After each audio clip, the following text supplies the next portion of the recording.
gusto saludarlos desde la Unidad de Políticas de Programas Sanitarios a través de la Oficina de Enfermedades No Transmisibles. Estamos muy agradecidos con la Unidad de Formación y Desarrollo del Talento Humano por darnos el espacio para poder conmemorar el Día Mundial de Psoriasis, en el cual tenemos un lema que queremos compartir y se denomina enfermedad psoriásica y familia. Y queremos hacer énfasis en la importancia que tiene esta enfermedad, no solo en la persona que padece como tal, sino también el efecto que tiene en la familia e incluso en la sociedad. Es importante apoyarnos porque como personas necesitamos también ese aspecto. Y hace poco estaba un grupo de personas afectadas haciendo una conmemoración al día y hacían referencia a lo importante de tocar a una persona, porque regularmente la psoriasis es una enfermedad que se ve y muchas veces tendemos a estigmatizar y nadie quiere tocarnos. Entonces es importante tocarnos porque sabemos que es una enfermedad que no se transmite, pero realmente tenemos una especialista que va a hablarnos de psoriasis, es doctora Evelyn Cruz. Ella es médica internista y dermatóloga, graduada de la Universidad de El Salvador, titulada como médica interna del Instituto Salvadoreño del Seguro Social y como médica dermatóloga del Hospital Hermanos de la ciudad de Habana, Cuba. También tiene un diplomado en estética en la ciudad de Bogotá, Colombia. Entonces, dentro de su formación también ella es una persona muy sensibilizada con el tema, así que les dejo con ella y esperamos que cualquier duda, cualquier pregunta no se restrinjan. Tenemos el chat y también podemos escucharlas al final de la ponencia. Bienvenidos a todos y todas.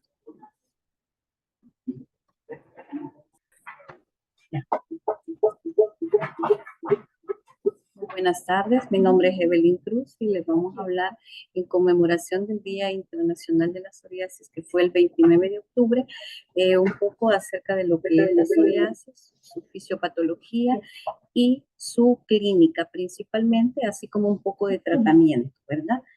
Se dice que la psoriasis, pues, hace mención en el siglo 4 antes de Cristo. En esa ocasión, pues Hipócrates en sus tratados, pues menciona dicha enfermedad.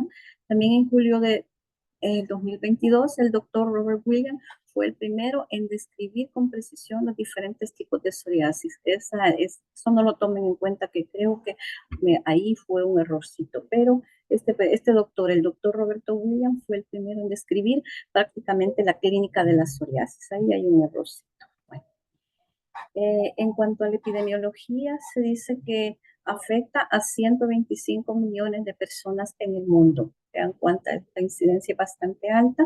La prevalencia, hablamos de un 3.2%, aunque dependiendo de la literatura que ustedes consulten, hay entre 4 hasta 5%, dependiendo de la literatura y el país donde ha sido sacado ese dato, ¿verdad? Esto es en cuanto a la prevalencia en pacientes adultos, pero también tenemos un 13% que también pueden ser afectados los niños. Esta enfermedad se dice que es bimodal porque se puede presentar en dos edades respectivas, de 16 a 22 años y entre 50 y 60 años. Afecta tanto igual a hombres como mujeres. En cuanto a la prevalencia global, hablamos de 0.1 a 1.5%, variando de acuerdo a las regiones geográficas. Se dice que generalmente las personas de piel blanca son las más afectadas, por ende en el lado de la parte de Europa es donde tenemos las mayores incidencias de esta enfermedad, y los asiáticos se dicen que son los que tienen menos prevalencia e incidencia de esta enfermedad.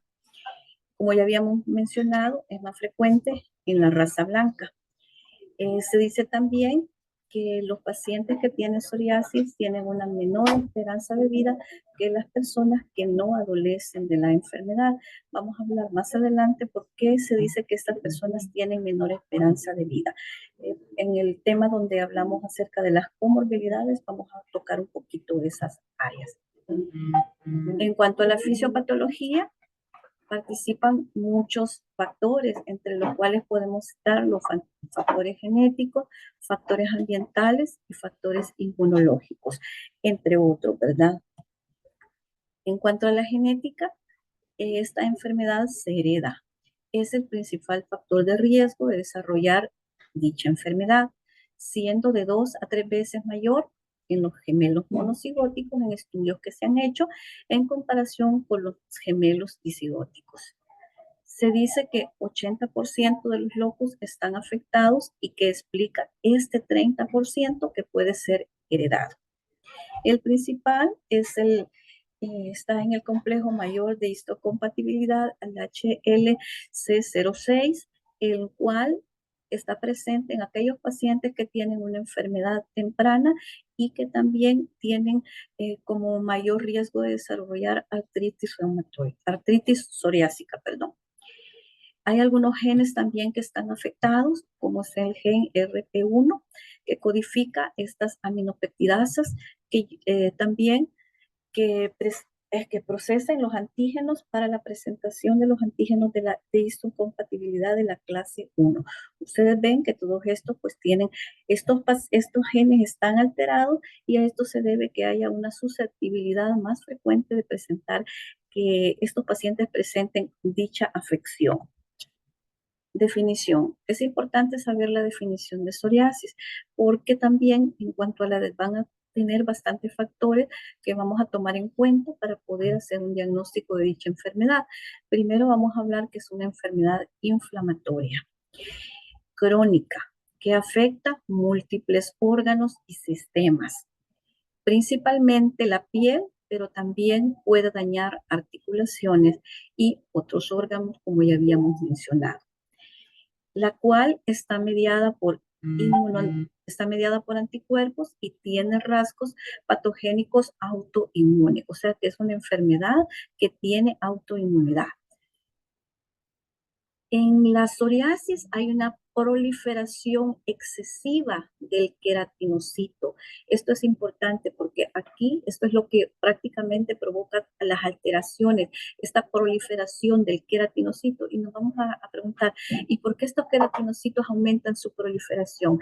Ahí resulta que ellos son queratinocitos que están marcados genéticamente para producir mayor proliferación de estas células.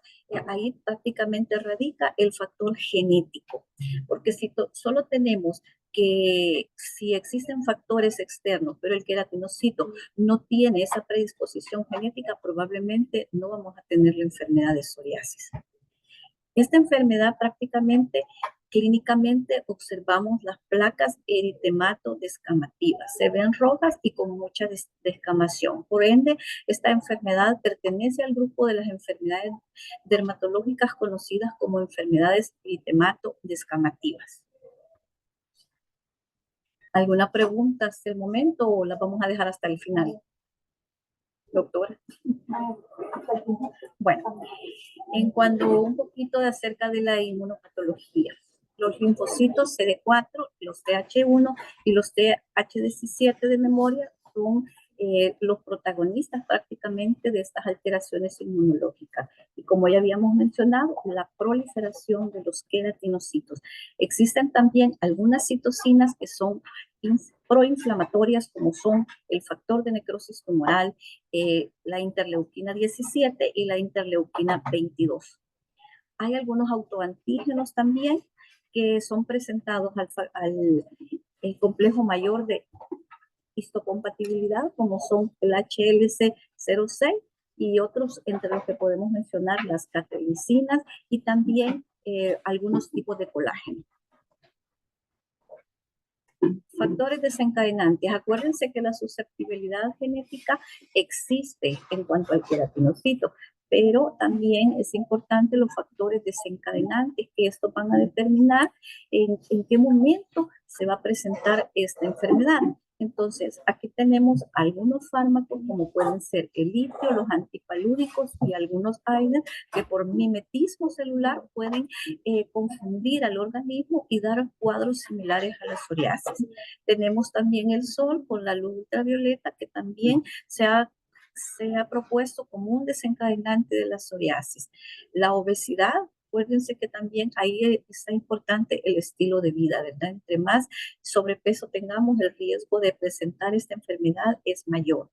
El estrés, pues sabemos que en la actualidad, pues todos estamos sometidos al estrés, pero no solo es el estrés, sino todos tuviéramos psoriasis. También existe la susceptibilidad genética, que es la que junto con el estrés, pues nos va a desencadenar la enfermedad que se conoce como psoriasis.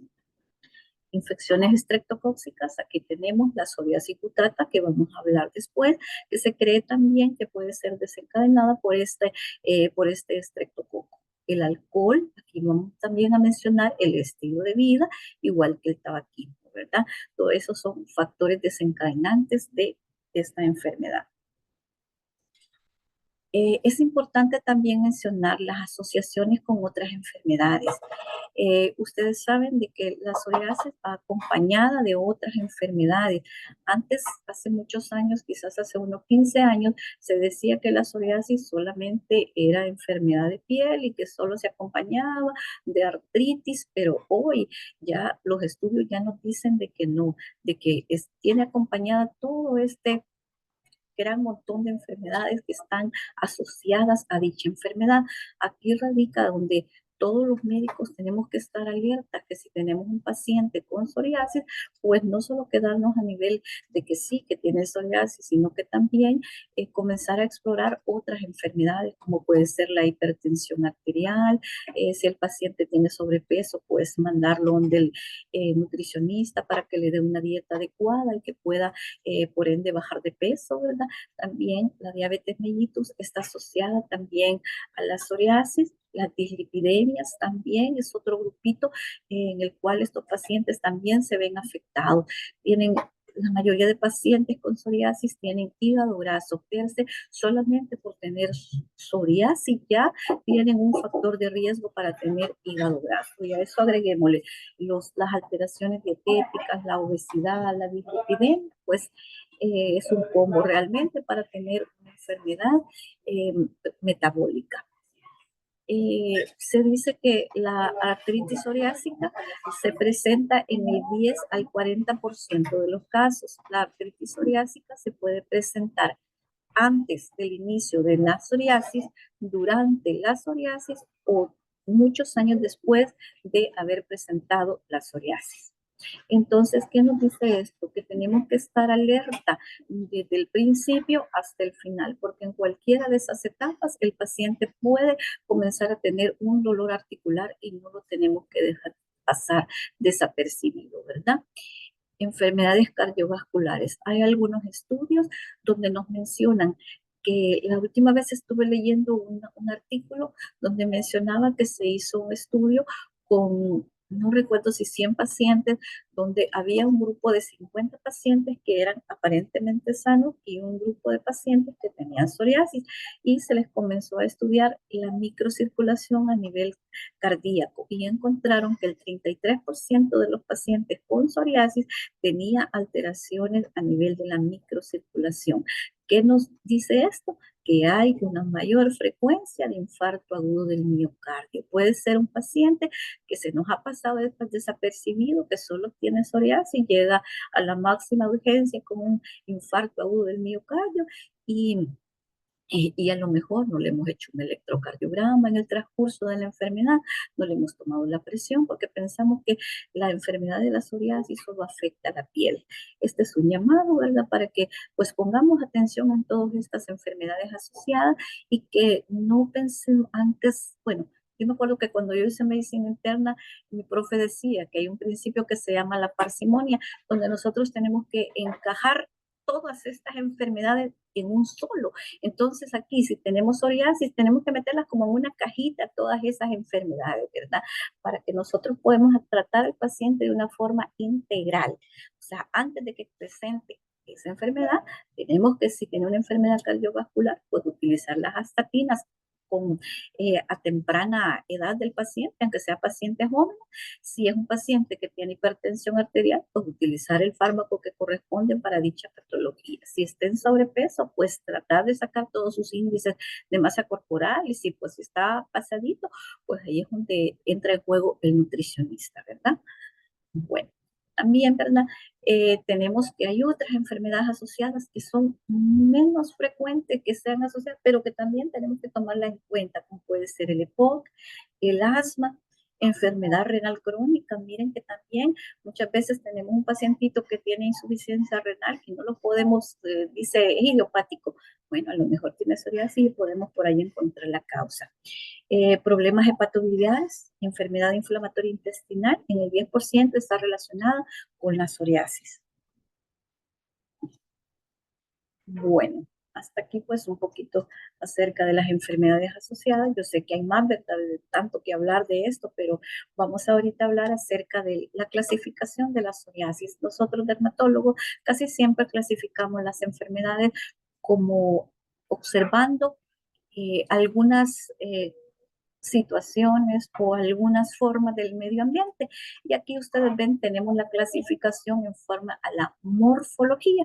Y aquí tenemos la psoriasis en gotas, o la que se conoce también como psoriasis gutata.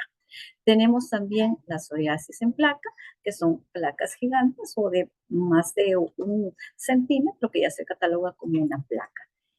Tenemos también esta es la morfología, y tenemos también la psoriasis invertida. Este es en cuanto a la localización, la psoriasis del piel cabelluda, otros dicen del cuero cabelludo, dependiendo de la escuela donde se haya formado. La psoriasis facial, que casi siempre forma parte de la psoriasis del cuero cabelludo. La psoriasis palmoplantar, si solo la encontrás en las palmas y en las plantas. La psoriasis unguial, que vamos a hablar después, y también podemos encontrarla en las mucosas. Bueno, vamos a comenzar hablando de la psoriasis en placa, que casi no se ve ahí, pero que dice que la psoriasis en placa es el fenotipo más frecuente y fácil de reconocer. Lo vamos a encontrar del 80 al 90% de los casos, de todos los casos de psoriasis. Se caracteriza por ser placas bien delimitadas, de color rosa salmón, dice la literatura, o pueden ser blanco plateadas o blanco nacaradas. También es importante hacer una diferencia entre que los pacientes que tienen la piel un poquito oscuras, las placas se ven un poco más grisáceas. Después vamos a ver las imágenes. Dice que una placa de psoriasis es dinámica. ¿Y a qué se refiere eso? Que el borde se mueve hacia afuera, o sea que va creciendo hacia afuera y va dejando un aclaramiento central. Aquí también es importante mencionar el fenómeno de Cornell. ¿De qué se trata el fenómeno de Cornell? Se trata que cuando ustedes tienen una laceración, un golpe en cualquier parte de su organismo, de brazo, manos, ahí aparece la placa de psoriasis y dibuja exactamente el traumatismo que la persona se ha dado. Aquí tenemos unas imágenes de las psoriasis en placas. Ustedes ven que pueden ser placas. Acuérdense el concepto de placa. Es una lesión circunscrita elevada de la piel, mayor de 1 centímetro. Puede ser también que se presente como consecuencia de la confluencia de múltiples pápulas. Pueden ser redondas, pueden ser ovaladas, o pues tienen diferente forma. La psoriasis tiene la característica, principalmente la psoriasis en placa, que ustedes ven, son bilaterales y algunas veces completamente simétricas. Ese es un rasgo característico. Ustedes pueden ver en esta placa, se observa eritema, y la escama o en la parte de encima es blanco nacarado o blanco un poquito platinado, ¿verdad? Bien definidas. En el contexto de la psoriasis en placas también tenemos otro tipo de psoriasis que forman parte también de estas mismas, en las cuales tenemos la psoriasis rubioide, que esta se caracteriza por pequeñas placas hiperqueratóxicas. Aquí tenemos que a su derecha sería prácticamente, son las chiquititas que tienen mucha hiperqueratosis, es decir, que están muy engrosadas, difícil de quitar, ya no tenemos ese blanco nacarado, sino que es más, abunda más la queratosis, están como más infiltradas, como que están más adheridas a la piel y que semejan las valvas de una concha, por eso se le conoce con ese nombre.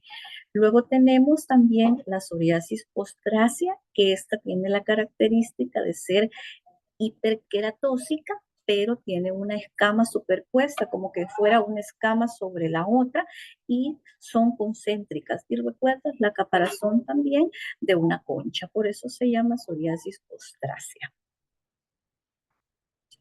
Bueno, eso es en cuanto a un poquito acerca de la psoriasis en placa, ¿verdad? Luego vamos a tener la psoriasis de la piel cabelluda o del cuero cabelludo, en la cual vamos a tener una placa que prácticamente tiene las mismas características. Es eritemato descamatida, ustedes la pueden ver ahí, algunas veces sobrepasa la línea de implantación del cabello, el paciente se queja mucho porque le cae mucha, es como que tuviera muchas caspas, de eso se queja mucho el paciente. Entonces acuérdense, si ustedes ven una plaquita ahí que sobrepasa la línea de implantación del cabello y que ya no tiene las características de una dermatitis seborreica o lo que se conoce como caspa, siempre acuérdense de psoriasis, porque muchas veces puede ser el inicio de esta enfermedad en el cuero cabelludo. Aquí vemos también que la psoriasis la vamos a encontrar más frecuentemente en la región, búsquenla en la región posterior de las orejas. Ustedes ven, miren, ahí está la plaquita blanca nacarada que sobrepasa la línea de implantación y que deja mucha descamación. Aquí tenemos otra que ya no solo la observamos en el cuero cabelludo, sino que también, si ustedes ven en la parte interna de la concha acústica, también observamos ese tipo de placa. También algunas veces este tipo de psoriasis puede involucrar la región facial. Generalmente este tipo de psoriasis es más frecuente en niños y ocurre en el 38% de estas personas y solo en el 4% de las pacientes que tienen psoriasis del cuero cabelludo. O sea que sí la podemos encontrar, pero no es tan frecuente, ¿verdad? Vamos a ver, algunas veces podemos observarla también alrededor de la nariz y alrededor de la región peribucal. Eh, Se puede confundir prácticamente con una dermatitis seborreica. Cuando ustedes ven un paciente así, vayan a buscar el cuero cabelludo. Si observan esa placa infiltrada con mucha descamación eritematosa, pues ya me orientaría por una psoriasis, pero si solo ven en la carita, sería como un poquito difícil hacer el diagnóstico con una dermatitis seborreica, quizás me quedaría con una dermatitis seborreica. Tienen que buscar las plaquitas no solo en la carita, sino que en otras áreas que son las más frecuentemente afectadas. Yo creo que se me pasó algo en la de la psoriasis en placa, que también la vamos a encontrar más frecuentemente en los sitios de flexión, perdón, de extensión, en los codos, en las rodillas. Eso también nos puede ayudar porque lo tenemos que ir a buscar en esos sitios. Vamos a ver, acuérdense que les decía que en los pacientitos de piel un poquito oscura, las plaquitas ya no tienen ese color blanco nacarado, sino que se ven un poquito más oscuritas, como grisácea. Acordémonos que el eritema en los pacientes de piel morena se observa un poquito más oscuro. Entonces creo que esto nos da como más tendencia a confundirlos, pero si el pacientito es un poquito oscurito, entonces ya no tenemos que encontrarla con aquel color blanco nacarado rosado, sino que un poco más oscura, ¿verdad? Ahí por eso les traje esa imagen. Aquí lo que les mencionaba, el fenómeno isomórfico de Kochner, aquí pues esta paciente se hizo una laceración y ustedes ven en esa laceración dibuja exactamente como cuando nos hacemos prácticamente una laceración con un lápiz o con alguna espina, qué sé yo, con cualquier cosa o con algo que nos hayamos traumatizado, dibuja exactamente el sitio del trauma. En la psoriasis también existen algunos signos de los cuales vamos a encontrar el signo de la bujía, el raspado metódico de Brock, que constituye un método diagnóstico clínico de la psoriasis. Algunas veces como que tenemos un poquito de duda diagnóstica, entonces tenemos que agarrar un objeto que sea prácticamente para raspar la placa. Aquí dice mediante una cucharilla. Al raspar nosotros esta lesión, lo primero que vemos es que hay mucha salida de escama, ¿verdad? Entonces, esto se conoce como signo de la bujía, esas escamas blanquecinas que salen, o algunos le conocen también como el signo de la mancha de cera. Si nosotros seguimos haciendo un poquito de presión y raspando con la cucharilla, vamos a encontrar una membrana, que esta membrana es prácticamente la unión dermoepidérmica. Entonces, al encontrarnos con esa membrana fina, es lo que se conoce como el signo de la membrana de Duncan. Y luego, si seguimos raspando, pero con mucho cariñito, vamos a encontrar un punteadito, que es un punteadito hemorrágico que se conoce como el rocío sangrante de Austria. Este signo es patognomónico de la psoriasis. Después yo les voy a explicar que como las papilas dérmicas en la psoriasis tienden a proliferar, a hacerse más grandes y llegan prácticamente hasta la unión dermoepidérmica, acuérdense que ahí hay irrigación, y entonces cuando llegamos hasta ahí hay un poquito de sangrado porque hasta ahí llegan los vasos de la piel. Otro signo que es importante en la psoriasis que nos puede ayudar como para decir si la psoriasis va mejorando es el aro de Voronov. Es una zona de hipopigmentación que se da alrededor de la placa de psoriasis. Esto se da generalmente cuando la psoriasis va en involución, es decir, que va mejorando. Aquí se dice que la interleuquina 17, el factor de necrosis tumoral alfa, inhibe la melanogénesis y entonces esto explicaría este aro de Voronov. ¿Saben? Luego tenemos otro tipo de psoriasis que ya habíamos citado antes, como es la psoriasis gutata. Esta es una erupción simétrica, aguda, pueden ser pápulas o pueden ser placas en forma de gotas. Ahí tenemos la imagen que se localizan generalmente en las extremidades y en el tronco. Se dice que este tipo de psoriasis puede ir precedida por una infección estreptocóxica en el 66%, pero no siempre se presenta esta situación, ¿verdad? Este tipo de psoriasis es más de los pacientes jóvenes o de los niños. Puede tardar en desarrollar una psoriasis en placas muchos años o incluso, pues realmente no sé qué tanto puede involucionar, pero algunos libros dicen que o por lo menos puede mejorar y con el tiempo volverse crónica. Luego tenemos otro tipo de psoriasis, que es la psoriasis invertida. ¿Por qué decimos psoriasis invertida? Porque la psoriasis generalmente se presenta en los codos, en la rodilla, pero esta se presenta en los pliegues, generalmente en las áreas intertriginosas, como pueden ser axila, el pliegue inflamamario y las regiones genitales. Acuérdense que en los pliegues hay un poquito más de humedad, lo que no permite ver no permite ver la escama.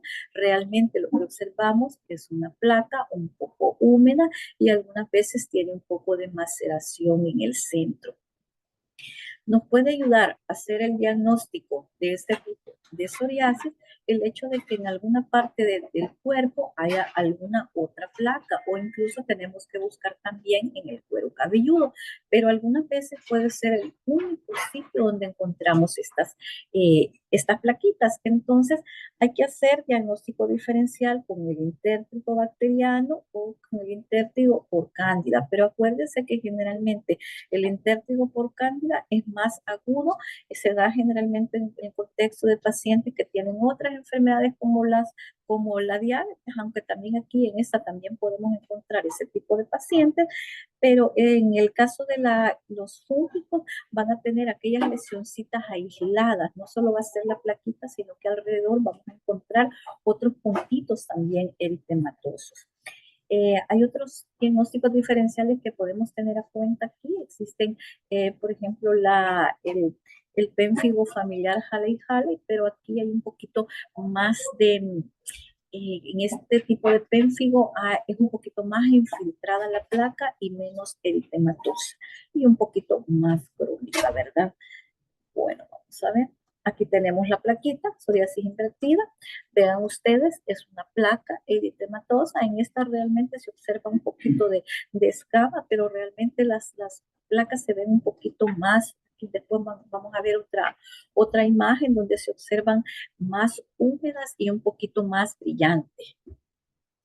Creo que aquí esta sí es un poquito más típica de la psoriasis invertida. Ahí ustedes pueden ver esa placa bien definida, eritematosa, un poco brillante. Eso es importante en este tipo de paciente. Vamos a ver.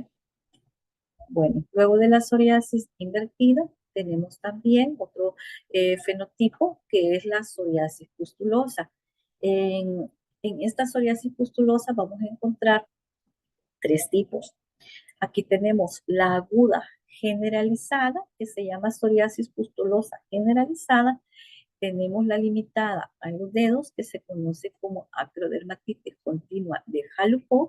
Y también aquí vamos a tener la de las palmas y de las plantas, que es la psoriasis pustulosa palmoplantar.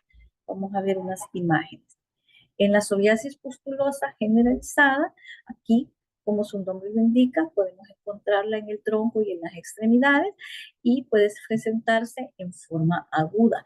Es una erupción eritematosa generalizada, pero tiene la característica de tener muchas pústulas superficiales y la piel, como ya había dicho, es eritematosa.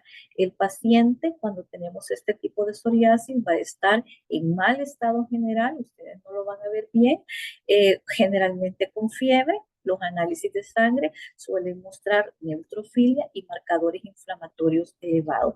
Este tipo de psoriasis la vamos a presentar en un contexto de enfermedades infecciosas, ¿verdad? Pacientes que aparte de tener su psoriasis, pues también están enfermos de otra cosa. ¿Saben? Luego tenemos la acrodermatitis continua de Halley-Halley. Esta es bueno, yo realmente quizás he visto solo 2 casos, es un poquito, no es tan frecuente. Ustedes ven, las uñas se ven como prácticamente alteradas, se ve un eritema alrededor de la uña, que podríamos pensar también que se pudiera tratar de una paroniquia también, ¿verdad? Por cómo se observa, o una infección por cándida también, que serían prácticamente los diagnósticos diferenciales, pero ustedes ven que no solo están afectadas prácticamente las uñas, sino que también los dedos. Eso nos puede ayudar a hacer un diagnóstico diferencial. Aquí pues también, si tenemos duda diagnóstica, pues la biopsia nos ayudaría bastante. Generalmente este tipo de dermatitis afecta principalmente las partes distales de las manos y de los pies, y como ustedes ven se caracteriza por la formación de pústulas, que cuando se estudian esas pústulas prácticamente son pústulas estériles porque no tienen ningún proceso infeccioso sobreagregado. Aquí tenemos la psoriasis palmoplantar. Ustedes ven, solo afecta las palmas y las plantas. Observamos un eritema, observamos también múltiples pústulas que afectan prácticamente manos y pies. ¿Cuáles son los diagnósticos diferenciales que nos vienen aquí a la mente? Pues sería también una hiperhidrosis también podría dar esta imagen, ¿verdad? Podría ser un diagnóstico diferencial. Dermatitis de contacto también, pero si es de contacto, pues solo va a afectar si hace el contacto con las manos, solamente eso, o una dermatitis irritativa de contacto también, que se da en el contexto de cuando los pacientes lavan mucho o tienen contacto con detergentes o con sustancias como ácidos o álcalis que pueden estar dañando la piel. Aquí es importante también, para hacer un diagnóstico, la historia clínica es bien importante, pero si tampoco no encontramos cuál es la causa, ¿verdad? Pues sí vendría a bien hacerle un proceso que se llama biopsia, que ustedes ya saben, que es a quitar una porción. Nosotros lo hacemos con un punch, que es un aparatito con el que solo quitamos prácticamente la ampolla y mandamos a estudiar esa ampollita, ¿verdad?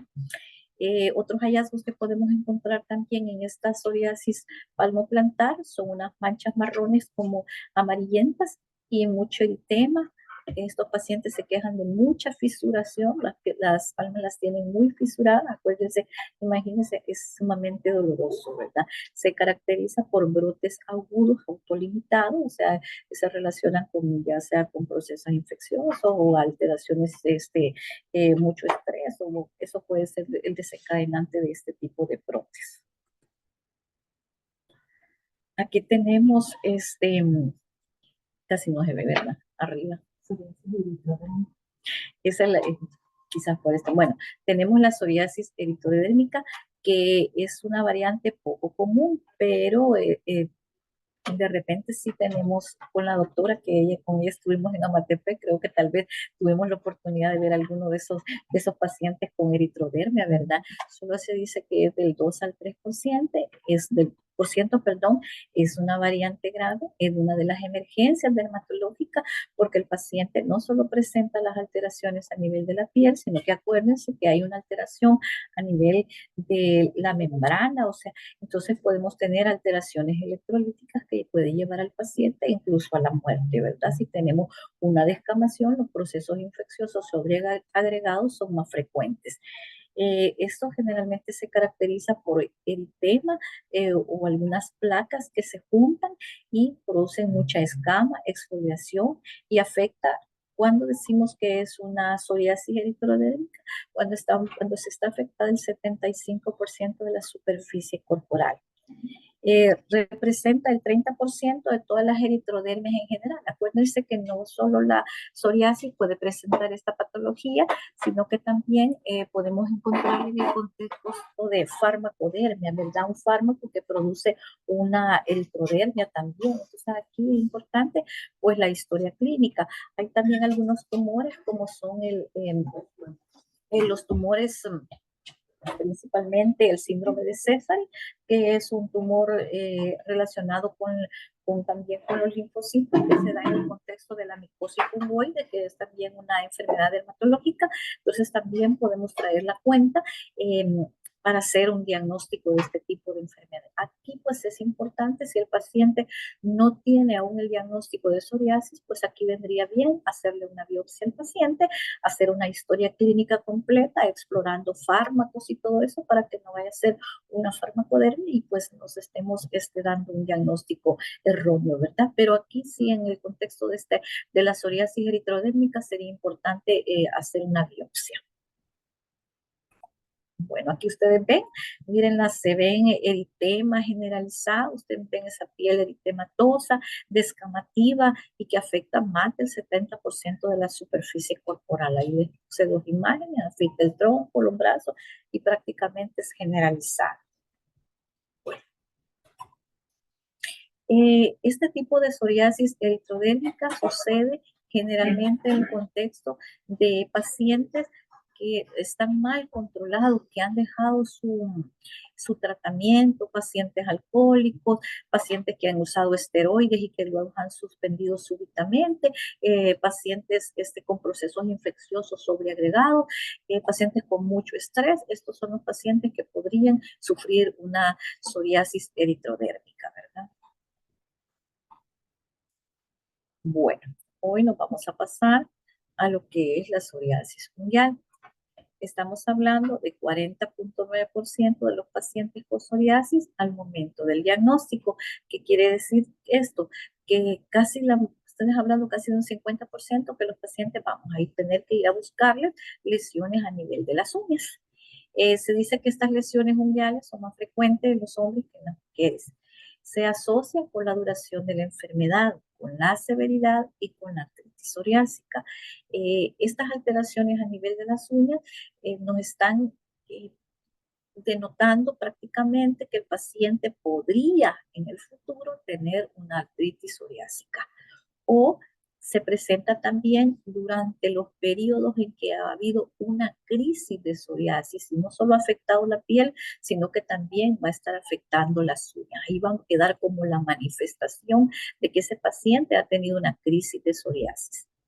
Se estima que el 80 al 90% tendrán un involucro unguial en algún momento de la vida. O sea, ¿qué quiere decir?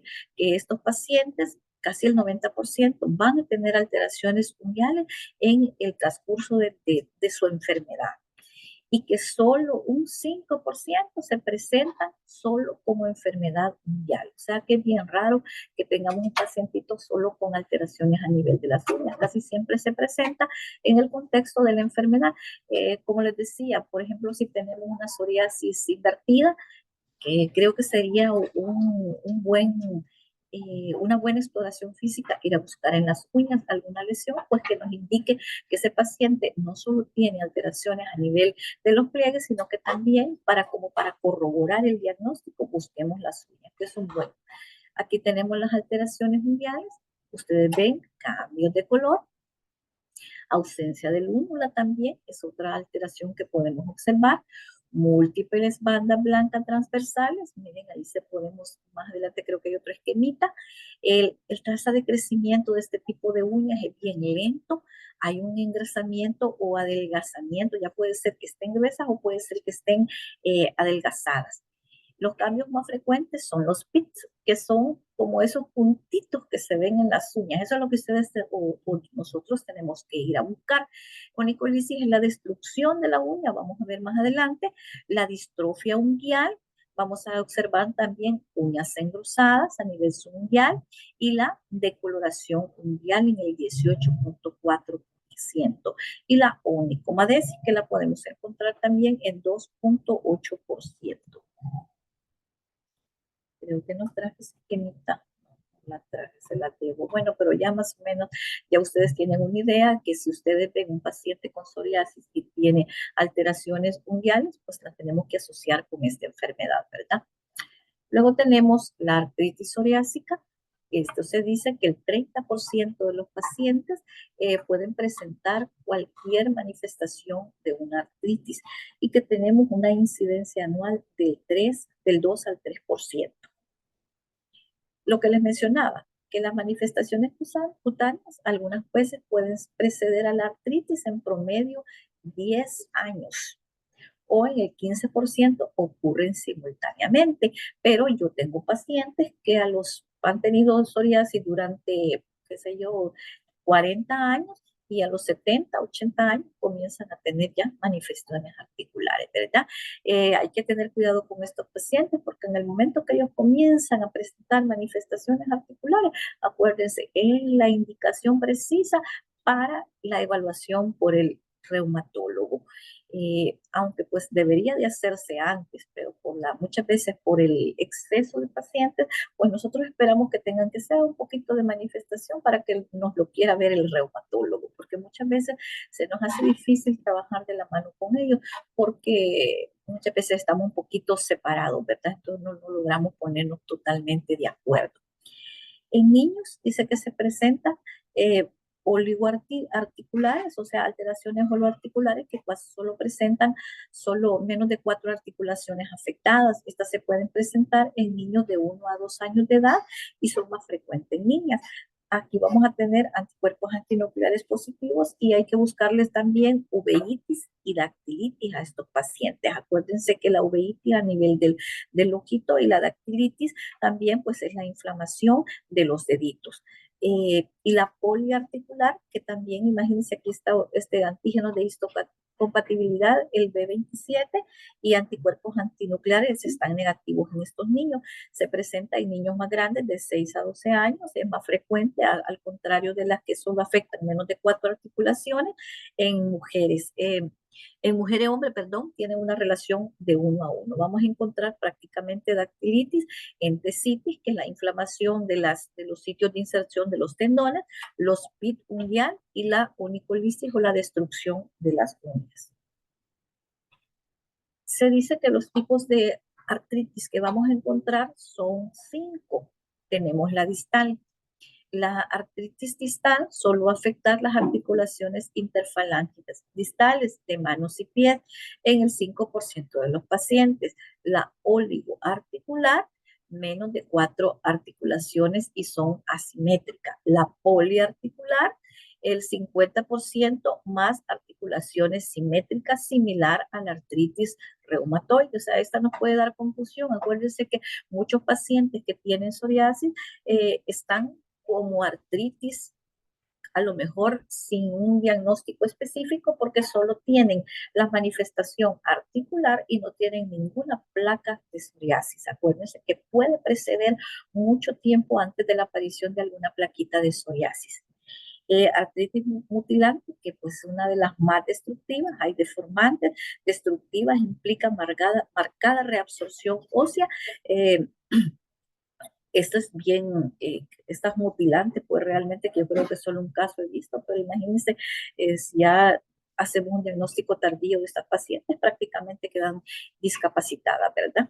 La axial afecta columna vertebral y articulaciones sacroiliacas. Acuérdense, tenemos que dejar radiografía si este pacientito tiene un dolor a nivel de la columna, no pensemos que es lumbago, sino que si tiene psoriasis, entonces ya nos tiene que dar la idea de que este paciente necesita su radiografía de columna lumbar para buscar sacroileitis. Si ustedes ven que tiene inflamación de esa zona, entonces pues es el momento de mandarlo con el reumatólogo para que estas enfermedades ya no sigan avanzando. Acuérdense que aquí hay una destrucción de las articulaciones y estos antígenos, anticuerpos se forman también a nivel de las articulaciones, lo que provoca pues una destrucción, aparte de que el paciente se queja de mucho dolor. Vamos a ver. Aquí tenemos pues lastimosamente para estas enfermedades no existe un marcador específico. Prácticamente pues nosotros tenemos que estar ahí pendiente de que el paciente no tenga entesitis. Ya dijimos de que es la inflamación a nivel de la inserción de sus tendones, perdón, no dejemos pasar también la dactilitis, las enfermedades axiales como son, los pacientes se pueden quejar de mucho lumbago, pero nos da tendemos a confundirlo, porque muchas veces el paciente trabaja levantando objetos pesados, es un trabajo muy físico, entonces eso lo podemos achacar a que se trata de un lumbago y probablemente no es eso. Entonces tenemos que estar bien atentos a eso, ¿verdad? Dice que el 50% tienen afección, articulaciones interfalángicas, pues similares a la artritis reumatoidea, ¿verdad? El 25% son HLV25 positivo y ahí generalmente en estos pacientes cuando tienen este tipo de problemas, dolores articulares, inflamación y todo eso, van a encontrar tanto la velocidad de eritrosedimentación como la PCR alteradas en el 40% de los casos. Bueno, sí que al final, ¿verdad? Bueno, no sé, espero que no los haya aburrido, ¿verdad? Es un poquito larga, pero creo que es interesante, ¿verdad? Porque con todas estas manifestaciones clínicas que tiene esta enfermedad, pues es importante que nosotros sepamos cuáles son las enfermedades asociadas. Es importante que no solo lo veamos como una afección de la piel, sino que también la veamos como como una afección sistémica, una enfermedad sistémica. Bueno, suele ser diagnóstico, pues prácticamente es clínico. Ustedes observan las lesiones y pueden hacer el diagnóstico solo con ver la placa de psoriasis, ¿verdad? También nos puede ayudar como ya dijimos, la morfología, pero también nos puede ayudar la distribución de las lesiones. Es importante pues aquí buscar los antecedentes familiares, ya que se dice que el 33% de los pacientes tienen un familiar de primer grado afectado y si tiene los dos padres afectados, el riesgo de tener prácticamente psoriasis es más del 35%. Los posibles factores desencadenantes, si tenemos un paciente con psoriasis, pues si fuma, pues decirle que ya no fume, si toma, decirle que ya no toma, si le gusta mucho la comidita, pues tratar de mandarlo a un nutricionista para que le dé una orientación acerca de, pues, de una dieta más sana. Como ya habíamos mencionado, los síntomas musculoesqueléticos, los dolores articulares, los dolores lumbares, la entesitis, esos dolores que a veces tenemos que nos duele, y ¿dónde le duele? Ay, es que me duele cabal, donde comienza el talón de Aquiles, puede ser una entesitis, entonces hay que estar bien pendiente de ese tipo de dolores en estos pacientes, ¿verdad? Como ya habíamos mencionado, importante las uñas, buscar esos pin en las uñas, tocarles el cuero cabelludo, buscar en los pliegues. Ustedes ven estos pacientes, muchas veces no lo vemos, cuando unas plaquitas tienen nada más, pero ya nos quedamos con eso, le damos un medicamento y a la casa, pero a lo mejor se nos está pasando esos dolorcitos que tiene, pero si no se los preguntamos, el paciente muchas veces no nos dice, porque él lo achaca a otras cosas. Entonces, somos nosotros los médicos los que tenemos que preguntar muchas veces por el tiempo, pero sí en estos pacientes tenemos que hacer un poquito de énfasis en este tipo de manifestaciones clínicas. Bueno, nos vamos con la histología. Acuérdense que todos esos cambios que nosotros podemos observar a nivel de la piel también tienen una base a nivel histológico. Entonces, vamos a tener acantólisis epidérmica. ¿A qué se refiere eso? Es el engrosamiento de las papilas dérmicas. Ustedes ven en la rayita azulita, ahí están las papilas. Esas papilas tienen como a invaginarse y meterse como más profunda en la dermis. Eso se llama acantólisis. También tenemos hiperkeratosis, el estrato córneo está más grueso que lo normal, por eso es una placa. Tenemos paraqueratosis, esto la observamos en la línea café. ¿Qué es la paraqueratosis? La paraqueratosis se produce porque hay un aumento de la proliferación del queratinocito, lo que hace que esas células que todavía no han perdido su núcleo se observen a nivel de las últimas capas de la piel. O sea, esa célula no debería de estar ahí, debería estar en los estratos más bajos, pero como hay un aumento de la proliferación celular, la encontramos en toda la capa epidérmica, incluyendo en la capa córnea, ¿verdad? Elongación de los procesos papilares. Ustedes ven que las papilas están más gruesas y están más elongadas, más grandes. Eso lo podemos observar en la línea celestita. Tenemos también dilatación de los vasos sanguíneos de la dermis. Ahí ven ustedes, y eso es lo que nos da el signo de Ashfield. Ahí ustedes ven en la línea, quiero ver cuál es, en la gris, ahí se observa que hay una mayor proliferación de vasos sanguíneos. El infiltrado de los linfocitos T en la dermis y en la epidermis, aquí hay un infiltrado principalmente de linfocitos T. Esos son los que se conocen como abscesos. Esos se conocen como abscesos, microabscesos de Monroe, que también son patognomónicos de la psoriasis, ¿verdad? Bueno, es en cuanto a la histología. Diagnóstico diferencial, pues más o menos hemos hablado de algunos, ¿verdad?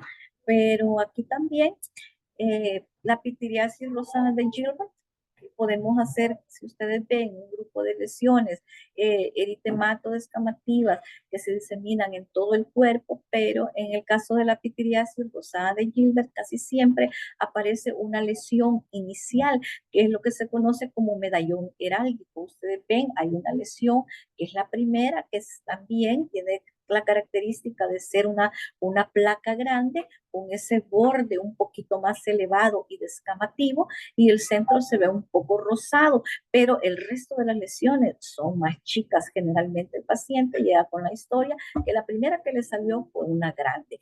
Generalmente esta enfermedad es autolimitada, dura 6 semanas. En cambio, la psoriasis, pues la evolución es un poco más larga. Dermatitis atópica. Los pacientes con dermatitis atópicas casi siempre sufren comezón, siempre sufren prurito, generalmente a nivel de las áreas de flexión, pacientes que se quejan mucho, y esta afección de la dermatitis atópica no viene de ayer ni de ayer, generalmente son años que estos pacientes vienen presentando este tipo de alteración. Aparte de eso, tienen una piel muy reseca, todo les da comezón. Son pacientes no tanto alérgicos, son pacientes muy sensibles a todos los factores del medio ambiente. Luego tenemos la dermatitis seborreica, que yo les decía que muchas veces cuando es a nivel de la región facial es un poquito difícil hacer el diagnóstico porque realmente se parecen bastante, pero la dermatitis seborreica casi siempre solo da en la cara. En cambio, la psoriasis, pues ustedes pueden buscar otros sitios afectados.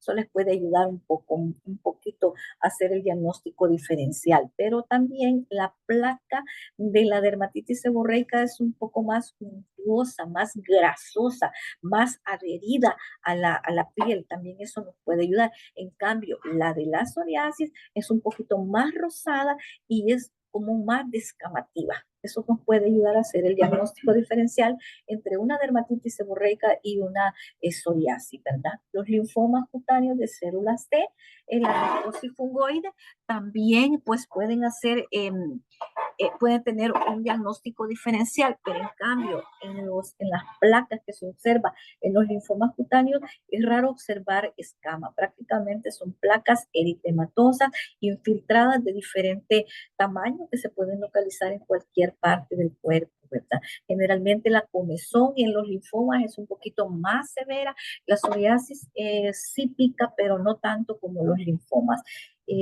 Pues aquí, pues si ustedes tienen duda diagnóstica, principalmente si tienen duda diagnóstica de un linfoma o de una dermatitis atópica, pues aquí se podría hacer en el contexto de estas enfermedades una biopsia.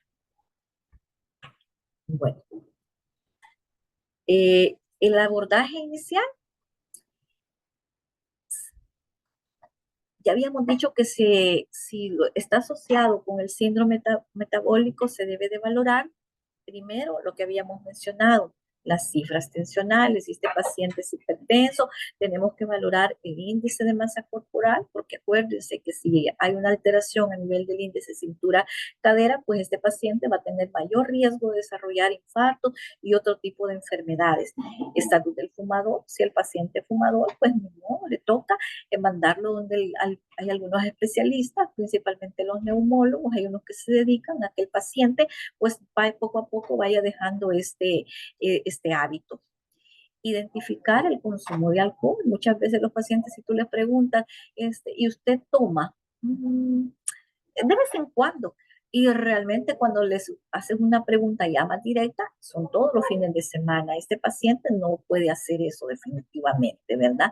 Aquí el consumo de alcohol pues viene a exacerbar el cuadro de la psoriasis. ¿Qué exámenes vamos a dejar? Pues va a depender de cómo ustedes vean al paciente, pero para comenzar ustedes pueden dejar un perfil lipídico para comenzar, para tenerlo como base. También vamos a encontrar alteraciones del ácido úrico en estos pacientes, así que también tienen que dejarle un ácido úrico en enzimas hepáticas. Ya dijimos que estos pacientes en este contexto, solo por tener psoriasis, pueden tener alteraciones hepáticas como son el hígado graso. Ya mencionamos que pueden también relacionarse con la diabetes mellitus, así que viene a bien hacerle también niveles de glucosa en sangre, entre otros. Va a depender de cómo ustedes vean el paciente, de la gravedad del paciente, de la evolución del paciente, qué tipo y del tratamiento que ustedes le van a iniciar, así van a ser los exámenes que le van a hacer. En dermatología se utilizan algunas scores como para medir la severidad de la psoriasis. Aquí tenemos que se hace por medio de la superficie corporal, la gravedad del eritema, la induración y la descamación. En esto existen algunos puntajes que vamos a verlos así, más que todo, principalmente el PASI.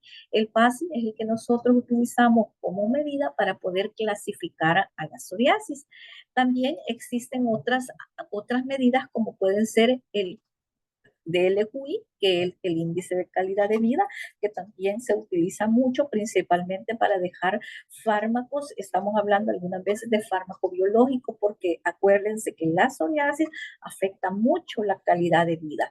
Entonces, ¿por qué es importante principalmente este DLQI? Porque puede ser que un paciente solo tenga una placa a nivel de la axila y eso le esté dañando su vida de una manera que no, que yo no la quiero. Entonces, ustedes ahí, por eso se tiene que dejar este DLQI en este tipo de paciente, o puede ser que solo tenga una placa en el brazo, pero a este paciente esa placa le está dañando su calidad de vida, o en las manos. Imagínense, yo tengo un paciente que se le dejó un biológico que me dijo, una vez me lo expresó, ella me dijo, doctora, yo ya puedo tocar a mi hijo. Ella tenía una psoriasis palmoplantar. Ella todavía está en el Seguro Social. La tratamos con un medicamento que se llama Secukinumab. Tiene prácticamente 3 años. Está prácticamente limpia de enfermedad y me dice, yo ya puedo tocar a mi hijo. Entonces, imagínense cómo le impacta esta enfermedad a esta paciente. Y aparentemente solo era en las manos, pero pues para ella era importante que poder tocar a su hijo y sentir el contacto, no ese engrosamiento de la piel, sino que el contacto piel a piel con su hijo, ¿verdad? Bueno, aquí tenemos, ay, casi no se ve, bueno, pero tenemos la severidad de las lesiones, aquí lo vamos a hacer por grado, 1, 2, 3, hasta 4. Aquí ustedes van a ver, en las primeras se cataloga como cabeza, tronco, brazos y piernas, y cada uno de ellos tiene un porcentaje.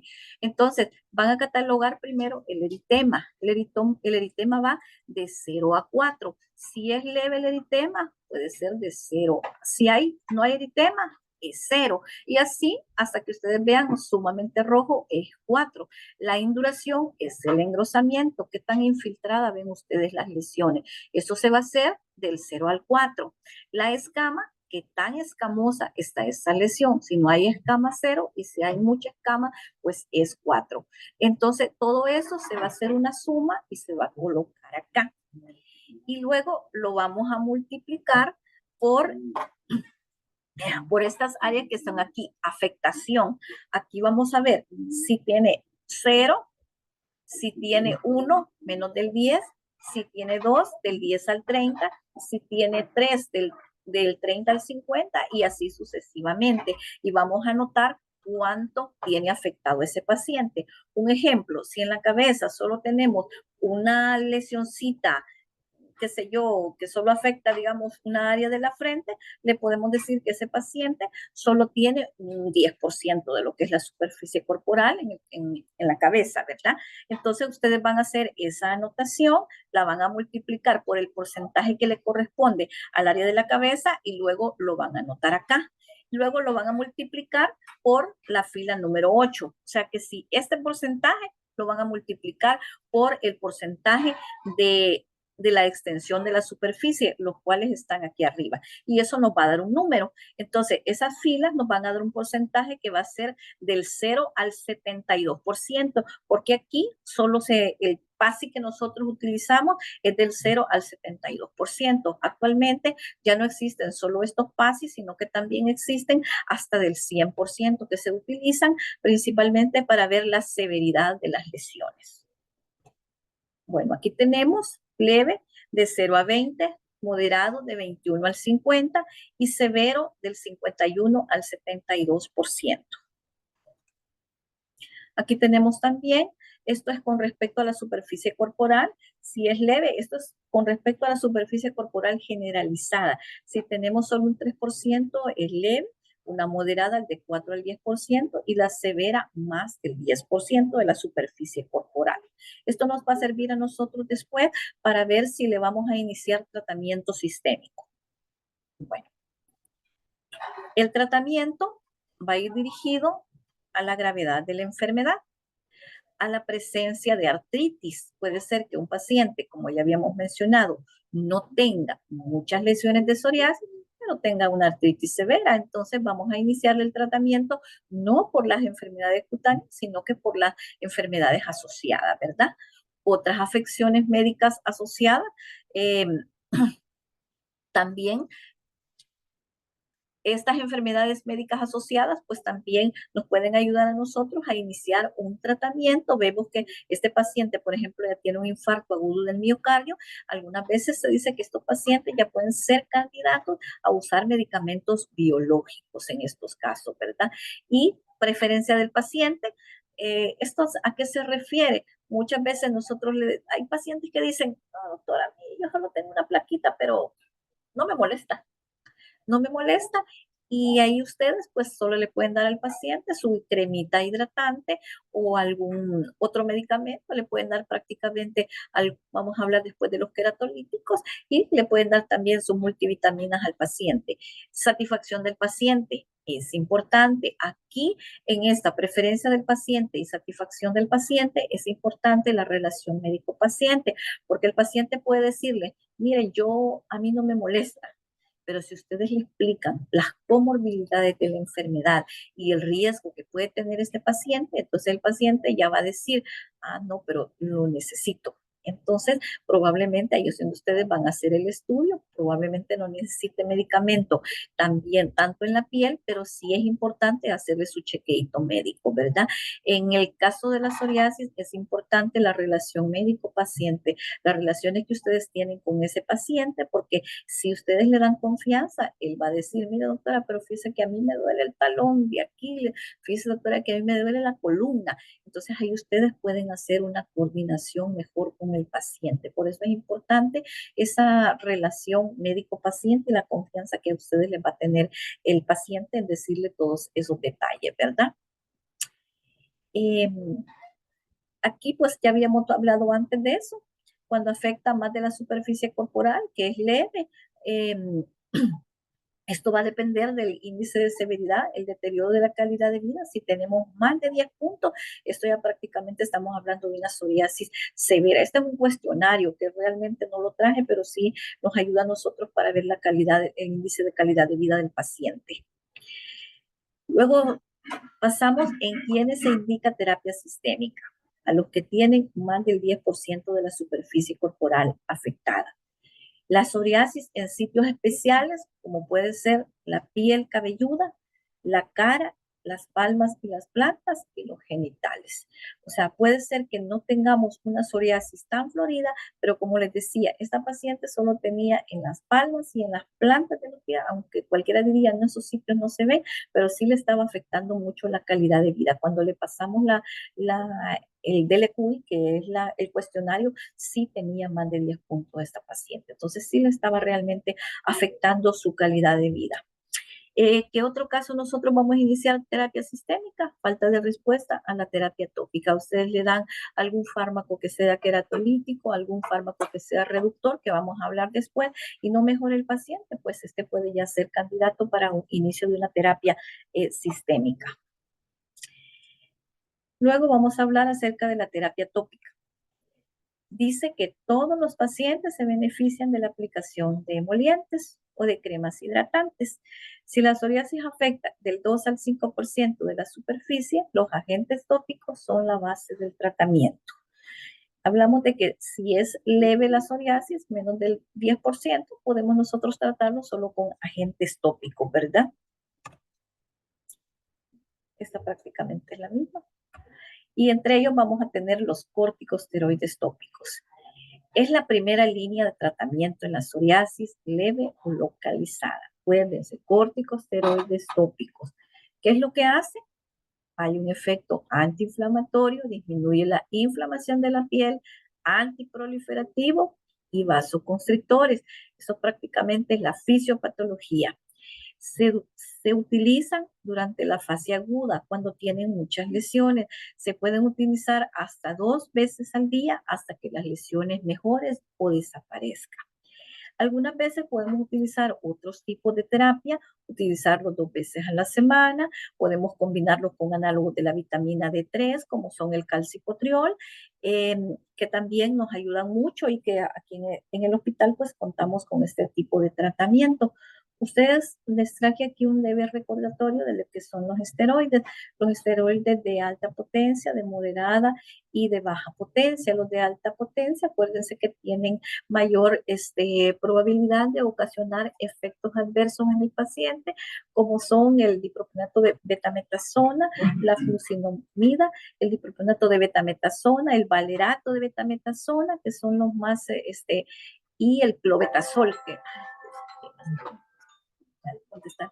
En los moderados tenemos el acetonito de fluocinolona, el valerato de hidrocortisona, el acetonito de triancinolona, entre otros, ¿verdad? Y luego aquí tenemos los de baja potencia, que también esos son los que se utilizan prácticamente 2 veces al día, la desonine, que es de los más comunes, la hidrocortisona también creo que está en esta misma, en este mismo grupo. Entonces, ¿por qué les menciono eso? Porque acuérdense que los de mayor potencia son los que tienen mayor riesgo de presentar efectos adversos y los de baja potencia incluso los podemos utilizar 2 veces al día y el riesgo existe, pero es un poco menor. Ahora, hay algunos de ellos que están en diferentes presentaciones y dependiendo del sitio donde lo vamos a utilizar, así es las presentaciones que ustedes van a utilizar.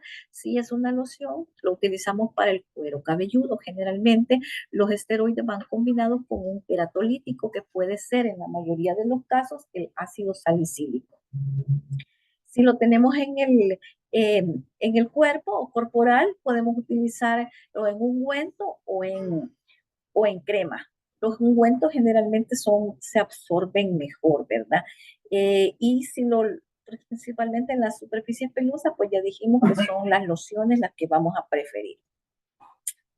Elección, ya habíamos dicho, tronco y extremidades, potencia media o alta, evitar los 2 sitios de pliegue, lesiones gruesas, podemos utilizar, eso es importante, si tenemos una lesión muy gruesa, podemos utilizar con tranquilidad un esteroide de alta potencia por periodos cortos, ¿verdad? Si son áreas faciales o los pliegues, ahí sí preferimos aquellos que sean de potencia baja, como ya habíamos mencionado, el desonine puede ser una buena alternativa.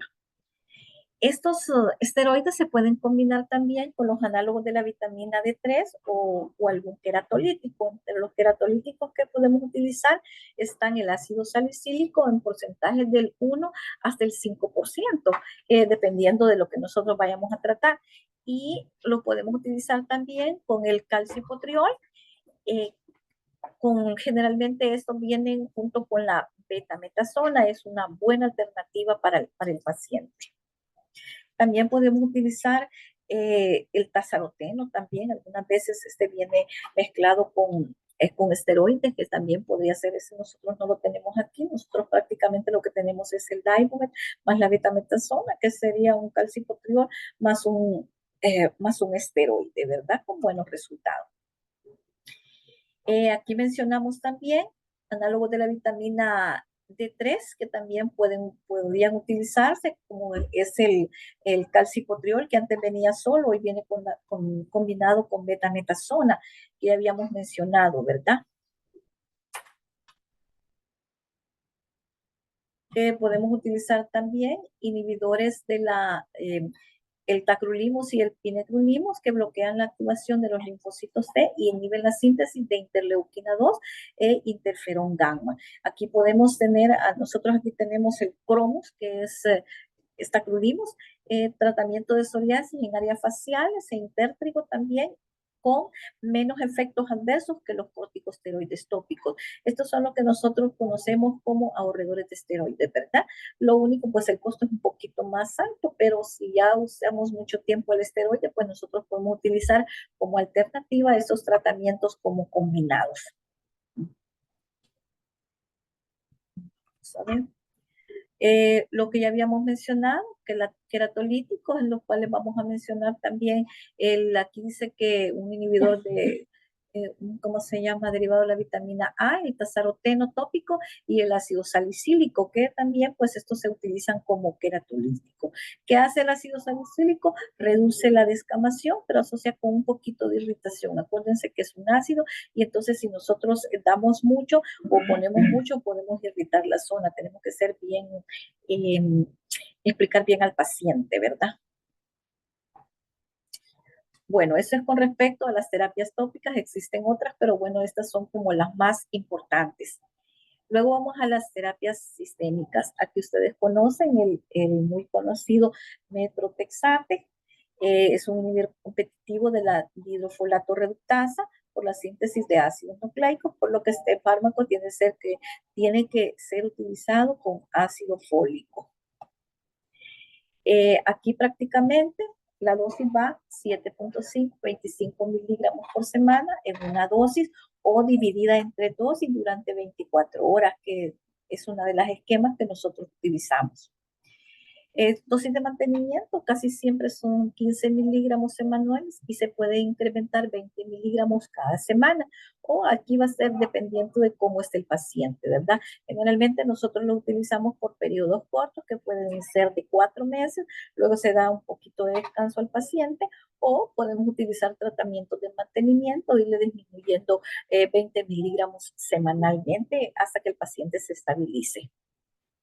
Es importante mencionar que aquí tenemos que utilizar los suplementos de ácido fólico que pues disminuye los efectos adversos del fármaco. Y, dice que con 5 miligramos una vez a la semana es suficiente, 24 horas después del uso del fármaco, ¿verdad? Vamos a ver, otros que también podemos utilizar son los fumaracos, que aquí prácticamente nunca los hemos utilizado.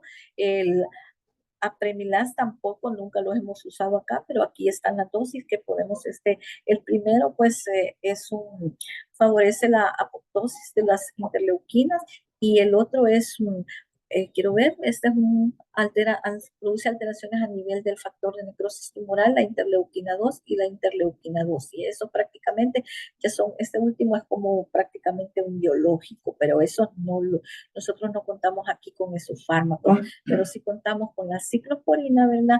Que se da a 5 miligramos kilogramo día. El 65% a la semana 8 los pacientes han mejorado. Tenemos que tener aquí los efectos adversos son hipertensión arterial, hipomagnesemia, hipercalemia, todos estos son tenemos que tener cuidado con los pacientes que pueden sufrir cáncer, y pues generalmente se dice que con un año de tratamiento el paciente tiene riesgo de sufrir nefrotoxicidad. Entonces, pues aquí se deja nada más por un año el tratamiento, luego se trata de hacer tratamientos combinados con el otro fármaco para que el paciente no solo pues tenga alteraciones a nivel ¿cómo se llama? A nivel del riñón. Entonces se hace pues haciendo un monitoreo de la presión y haciendo pues sus exámenes pertinentes para que el paciente no vaya a tener después problemas que le mejoramos una cosa y vayamos a dañarle otra cosa, ¿verdad? Tenemos muchos pacientes con ciclosporina, realmente pues lo más que he visto yo que le sube 2 puntos, pero no lo he usado por más de 3 años. Pero sí es un buen fármaco, los pacientes mejoran bastante con este fármaco. La ciclosporina también se puede utilizar y es un medicamento alternativo que se puede utilizar en las pacientes embarazadas cuando tienen una crisis de psoriasis y no tenemos otro fármaco que administrarle. El acitretin un tiempo estuvo aquí en el país con buenos resultados de 25 a 50 miligramos por día, ¿verdad? Pero lastimosamente, pues yo lo usé un tiempo en el seguro y ya lo quitaron realmente. Contraindicado en edad reproductiva, cirrosis, perdón, pérdida del cabello, hipertrigliceridemia y hepatotoxicidad. Sí hay muy buenos resultados con él. Otro tratamiento que nosotros también podemos dar antes de dar el siguiente paso, que serían los fármacos biológicos, sería la fototerapia. Esta fototerapia se da prácticamente cuando han fracasado los medicamentos tópicos. Se da con radiaciones ultravioletas, hay de tipo banda ancha, UVB, o de tipo banda angosta, NBVB, de que se da a 311 nanómetros, o la fotoquimioterapia, que es con la que nosotros contamos aquí, que se da primero ya sea soralenos tópicos o soralenos orales, que es lo que se conoce como PUA. En la institución tenemos este tipo de tratamiento que se da antes de pasar principalmente a los fármacos sistémicos, ¿verdad? Podemos probar con la fototerapia si los pacientes lo ameritan. Lastimosamente, pues solo tenemos una cámara, pero sí se han visto buenos resultados con este tipo de tratamiento. Y por último tenemos los fármacos biológicos. Los fármacos biológicos en su mayoría son anticuerpos monoclonales recombinantes de proteínas de fusión de receptores, ya sean complementos, ya sea completamente humanos o humanizados. Son quiméricos humanos de ratón y se dirigen a mediadores inflamatorios. Este es el papel de este tipo de fármaco. Aquí tenemos dos inhibidores del factor de necrosis tumoral. Tenemos el adalimumab, el certosizumab, el etanercept y el infliximab. Cada uno pues es un anticuerpo de diferente etiología. Lo que hacen es inhibir los procesos inflamatorios. En este caso, inhibe el factor de necrosis tumoral. Acuérdense que en la psoriasis lo que se da es un proceso inflamatorio y al inhibir el factor de necrosis tumoral alfa, que es uno de los desencadenantes de los procesos inflamatorios, por ende va a disminuir la proliferación tisular del queratinocito, que es el responsable de la producción excesiva de queratina y de formación de la enfermedad. Entonces, con este fármaco se han visto buenos resultados también, ¿verdad? No solo se utiliza para la psoriasis, sino que también para la artritis psoriásica. Luego tenemos que existen otros, como el adalimumab que ya habíamos mencionado. La dosis se dan por vía subcutánea cada 2 semanas, son 80 miligramos semanales en la semana 0 y luego 40 miligramos cada 2 semanas prácticamente. Y habíamos dicho que este adalimumab se usa para la psoriasis y para la artritis psoriásica, y es un inhibidor del factor de necrosis tumoral. Lo hemos usado en el Seguro Social para los pacientes con psoriasis con muy buenos resultados. Luego tenemos el ustekinumab, que es un anticuerpo monoclonal recombinante.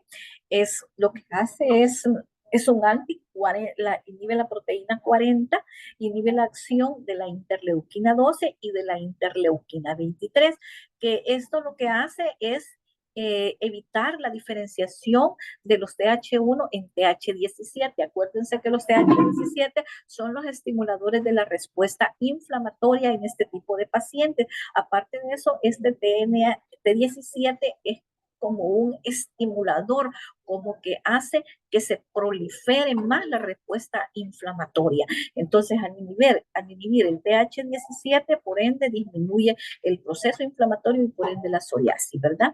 Bueno, tenemos el secukinumab. Gracias a Dios, pues yo tuve bastante experiencia con este fármaco. Es un anticuerpo monoclonal, recombinante también, antagonista de los receptores de la interleuquina 17, es eficaz en psoriasis, la dosis van de 300 miligramos en la semana 0, 1, 2, 3 y 4, y posteriormente se administra cada 4 semanas.